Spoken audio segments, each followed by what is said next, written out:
Shani Shingnapur देवस्थानात bogus कर्मचारी दाखवून मोठ्या प्रमाणात घोटाळा झालेला आहे. त्या संदर्भात विधानसभेत एक अहवाल सादर झाला होता. त्याविषयी बोलण्यासाठी आपल्यासोबत आमदार सुरेश धस आहे. त्यांनी हा मुद्दा उपस्थित केला होता. अण्णा, नेमका हा काय प्रकार आहे? काय शनी शिंगणापूर मध्ये 2000 कर्मचारी त्या ठिकाणी दाखल. 2000 कर्मचारी एखाद्या साखर कारखान्यामध्ये सुद्धा असू शकत नाही. 2000 हा फिगर फार मोठा झाला. तो काय की मुख्यत्वे तिथली जी तक्रार होती ती कर्मचाऱ्यांच्या बाबतीत होती, दुसरी तिथल्या विश्वस्त मंडळाच्या बाबतीत होती, तिथले CEO दरंदले जे आहेत त्यांच्या बाबतीत कंप्लेंट होती, आणि काही कर्मचारी त्यांच्या बाबतीत सुद्धा त्या ठिकाणी तक्रार होती.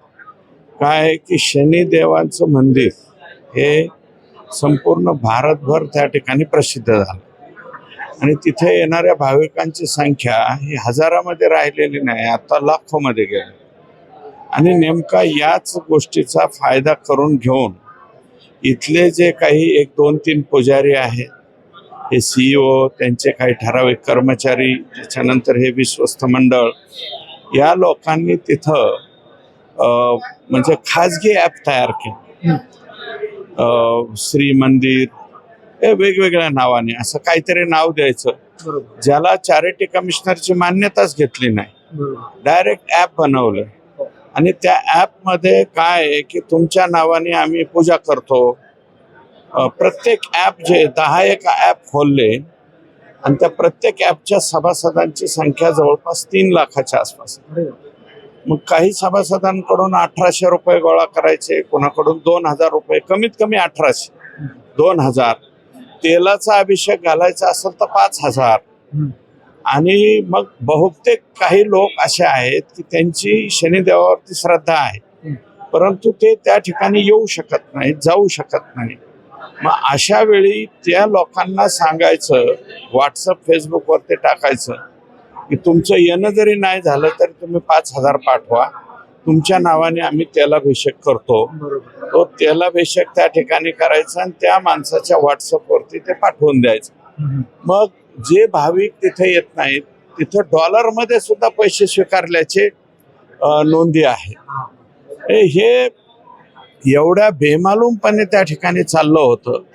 मग तिथल्या काही ग्रामस्थांनी, काही इतर लोकांनी जे आहेत त्या कंप्लेंट्स द्यायला सुरुवात केली, आणि त्या कंप्लेंट्स द्यायला सुरुवात केल्याच्या नंतर हे जे पहिल्यांदा म्हणायचं कुठं 36 कोटीचा घोटाळा झाला, कुठं 100 कोटीचा घोटाळा झाला, तर हा घोटाळा जो आहे तो 500 कोटीच्या अभाव आहे.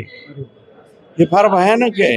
एका ॲपमध्ये कोट्यवधी रुपये. आणि माझं मत असं आहे की आता मुख्यमंत्री स्वतःच याच्यामध्ये इंटरेस्टेड आहेत की बाबा त्यांनी एक चौकशी समिती नेमली. ती पहिली चौकशी मुख्यमंत्र्यांनी नेमलेली सुद्धा मॅनेज केली ह्या लोकांनी. त्यांनी सरळ लिहिलं इथे काही भ्रष्टाचार नाही. दुसरी समिती नेमली, त्यावेळेस यातले बरेचसे गैरप्रकार कर्मचाऱ्यांच्या बाबतीतले जे कधीही तिथे येत नाहीत, परंतु कर्मचारी मात्र नावाने त्या ठिकाणी राहतात, आणि 2-2 हजार लोक त्या ठिकाणी पेमेंट स्वीकारतात. त्यांच्या नावावरती दर महिन्याला पेमेंट जातं. आणि त्याच्यानंतर ह्या अशा अनेक गोष्टी इथं आल्या. पण ॲपची गोष्ट जी आहे ती समोर आली नव्हती. ती सभागृहामध्ये मी त्या ठिकाणी मांडली, आणि आता IT, त्याच्यानंतर फौजदारी खटले आणि 420 सारखे अनेक गुन्हे जे आहेत ते या देवस्थानाच्या संबंधित ज्यांनी करप्शन त्या ठिकाणी केलेले त्यांच्यावरती आता गुन्हे दाखल होतील. आणि हे गुन्हे दाखल झाल्याच्या नंतर मी स्वतः मागणी त्या ठिकाणी करणार आहे की EDची चौकशी झाली पाहिजे, कारण हा घोटाळा 100 कोटीच्या वरती आहे. शनी शिंगणापूर देवस्थान असं आहे की त्या शनी शिंगणापूर गावामध्ये कुठल्याच घरांना कडी कोयंडा नसतात, कुलूप नसतो, आणि हे साक्षात देवासोबतच ही सगळी बेईमानी झालेली आहे. तर कुठेतरी श्रद्धेला तडा गेला असं वाटतं. श्रद्धेला तडा गेला नाही, परंतु हे जे लोक अशा पद्धतीने वागलेले, इथले काही काही जे कर्मचारी ते कशा पद्धतीने करप्शन त्या ठिकाणी करतात. एक बर्फी काहीतरी बर्फीचा प्रसाद तो पाठवायचा आणि प्रत्येक भाविकाकडून 1000-2000 रुपये घ्यायचे. तर तो एक कर्मचारी जे आहे तिथला तो 1000 बर्फीचे पॅकेट्स घेणार, त्यातले 500 स्वतःच्या घरी ठेवणार आणि 500 तिकडे देणार आणि परत देवस्थानाचं लेबल लावून ते लोकांना पाठवून देणार. म्हणजे कोण कोणीकडे काय करत होतं याचा ताळमेळ नाही. इथले काही कर्मचारी, इथले ते CEO दरंदले अँड इथले जे कोणी सोमोटो अध्यक्ष उपाध्यक्ष काय काय जे नाही, याच्यामध्ये कोणी हे जे ट्रस्टी आहे हे दर आठवड्याला दर महिन्याला 10 कोटी 5 कोटी 2 कोटी अशा पद्धतीच्या प्रॉपर्टीच्या खरेदी त्या ठिकाणी करायला लागलं, म्हणून हे डोळ्यावरती जास्त आलं. आणि याच्यामध्ये असा प्रकार जाणून आला की ते संस्थानचं जे हॉस्पिटल आहे त्याच्यामध्ये एकही पेशंट नव्हता आणि 200-250 पेशंट ऍडमिट आहे अशा प्रकारचं दाखवलं. आणि कर्मचारी 300 पाहिजे तर 2447 कर्मचारी दाखवले. तर हा प्रकार, आणि नेमकं याच्या मागे कोणी राजकीय कोणी आहे का? मला तिथली फारशी माहिती नाही, पॉलिटिकली काय प्रकार आहे काय नाही, तिथले स्थानिक लोकप्रतिनिधी सांगू शकतील. परंतु जे करप्शन या ठिकाणी आलेलं आहे ते तिथल्या ट्रस्टींचं आलेलं आहे, तिथल्या कर्मचाऱ्यांचं आलेलं आहे. आणि तुम्ही जसं म्हणताय किंवा हॉस्पिटल, तर ते मुख्यमंत्र्यांनीच सभागृहामध्ये सांगितलेलं आहे की हॉस्पिटलमध्ये लोक नसताना सुद्धा त्या ठिकाणी दाखवण्यात आले. मग आता सगळंच बोगस करायचं म्हणलं काही ना काही तर ह्या लोकांना दाखवावंच लागेल ना. इतके पेशंट ऍडमिट होते, तितके ऍडमिट तर कोणीच नाही.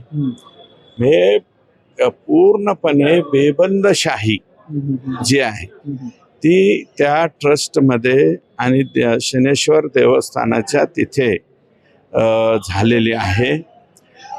एवढं सगळं असून, एवढं उत्पन्नाचे साधने असून, 500 कोटीपेक्षा जास्त घोटाळा ह्या लोकांनी केलेला असून शनी मंदिराचे दागिने जे आहेत ते तिथल्या इको बँकेमध्ये गहाण ठेवले जातात.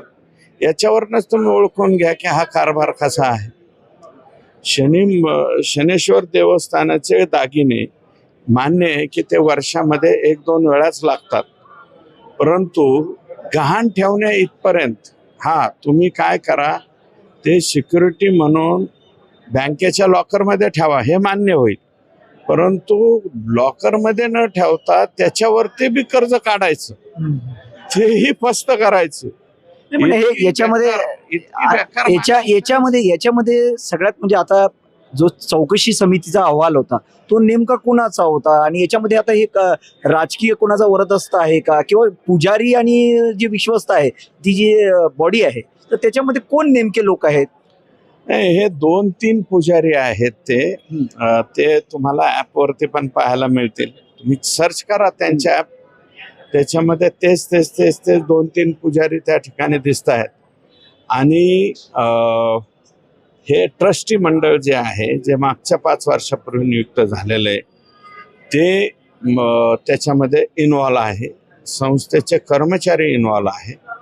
आणि मेन म्हणजे काय आहे की 2018 मध्ये शिर्डी देवस्थानाप्रमाणे गव्हर्नमेंटचा त्याच्यावरती वाच असावा म्हणून शनेश्वर देवस्थानाचं बिल पास झालं 2018 मध्ये, देवेंद्रजी मुख्यमंत्री असताना. परंतु 19ला काय झालं तुम्हाला माहिती. मग 19 पासून पुढची 5 वर्ष त्याचं जे आहे त्याची अंमलबजावणीच त्या बिलाची झाली नाही. तर आता मुख्यमंत्र्यांनी सांगितलंय की ते बिल मी पास करतो आणि शनेश्वर देवस्थानाचं शिर्डीच्या देवस्थानाप्रमाणे त्या ठिकाणी सरकारच्या वतीनं आता इथून पुढे चालेल. पण आता विधानसभेत हा मुद्दा उपस्थित झाला, त्याच्यानंतर आता पोलिसांनी काय नेमकी कारवाई केली किंवा काय संस्थांच्या जे पदाधिकारी आहे त्यांच्याबद्दल चालू आहेत, कारवाई चालू आहेत, काही होतील. आता तिथले SP, त्याच्यानंतर IG, इथले DG यांच्याकडनं पण सूचना गेलेल्या आहेत. ADG जे आहेत म्हणजे याचे सायबरचे, त्यांच्याकडं पण त्या ठिकाणी तपास दिलाय मुख्यमंत्र्यांनी. हे दोन्ही तिन्ही ठिकाणावरून जे आहे ते मला वाटतं FIR लॉन्च करण्याचं काम आता होईल आणि ते FIR झाल्याच्या नंतर सगळे जे कोणी पापी लोक आहेत याच्यामध्ये, कारण हे पापच आहे. बापच आहे. तर हे जे पापी लोक आहेत यांचा निश्चितपणे त्या ठिकाणी आता चौकशी होतील आणि ह्या चौकशा झाल्याच्या नंतर ईडीची सुद्धा चौकशी यांच्या आणि पाठीमागे हे लागेल. जे श्रीमंदिर जे ऍप आहे हे ऍप नेमकं कुणाचं आहे किंवा कोण त्यामध्ये आहे? हे सगळे तेच कर्मचारी आहेत, हे सगळे त्या कर्मचारी त्याच्यानंतर पुजारी आणि ट्रस्टी असे हे सर्वांची मिलीभगत आहे तिथं. आणि ही मिलीभगत तपासायला फार लांब जायची गरज नाही. शनेश्वर देवस्थानातले CCTV जे आहेत ते सगळे त्याचे उत्तर देतील. तर हे होते आमदार सुरेश धस. शनी शिंगणापूर देवस्थानात जो काही ऍपचा आणि भाविकांच्या श्रद्धेशी खेळण्याचा जो प्रकार झालेला आहे, जास्त कर्मचारी जे दाखवले आहेत, या संपूर्ण प्रकरणाची चौकशी होऊन या लोकांना शिक्षा मिळेल असा विश्वास आमदार सुरेश धस यांनी व्यक्त केला आहे. कॅमेरा पर्सन शिवाजी काळेसह राजेश काळे, टॉप न्यूज मराठी, मुंबई. घ्या परदेशात भरारी, तेही सर्वसामान्यांना परवडणारी. 1 रुपया भरा आणि थायलंड मध्ये फिरा. सचिन इंटरनॅशनल घेऊन आले आहेत जगातली सर्वात स्वस्त परदेश टूर. पूर्ण 5 दिवसांचं पॅकेज आता फक्त 32,999 रुपयांमध्ये. पॅकेजमध्ये विमान प्रवास, हॉटेल, ब्रेकफास्ट, ट्रान्सपोर्ट आणि प्रेक्षणीय स्थळे. सचिन इंटरनॅशनल 18 वर्षांपासून पर्यटन क्षेत्रातील एक विश्वसनीय नाव. सचिन इंटरनॅशनल सोबत मनसोक्त फिरा. संपर्क 7767989898.